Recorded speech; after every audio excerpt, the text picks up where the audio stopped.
বিশ্বকাপ বাছাই পর্বে খুব একটা স্বস্তিতে নেই আর্জেন্টিনা।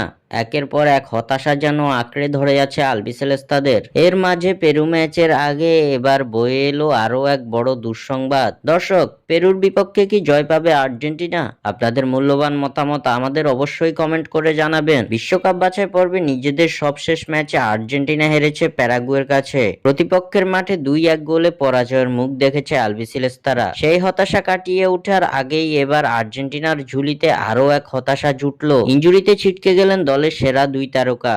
প্যারাগুয়ের বিপক্ষে ছন্নছাড়া ফুটবল খেলেছে 3বারের বিশ্ব চ্যাম্পিয়নরা। সেই ম্যাচের পর এবার ইনজুরির কারণে পেরু ম্যাচ থেকে আর্জেন্টিনার স্কোয়াড থেকে ছিটকে গেছেন সেন্টার ব্যাক ক্রিস্টিয়ান রোমেরো ও রাইট ব্যাক নাহুয়েল মলিনা। জানা গেছে প্যারাগুয়ে ম্যাচে ডান উরুর চোটে পড়েছেন নাহুয়েল মলিনা, যার কারণে তার পরিবর্তে পেরুর বিপক্ষের ম্যাচের জন্য আর্জেন্টিনার স্কোয়াডে ডাক পেয়েছেন জিওলিয়ানো সিমিওনে।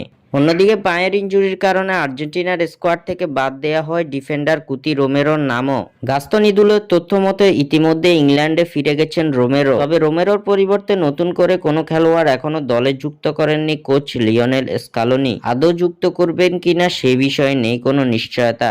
স্বাক্ষর থেকে সাদবিন ইসলাম।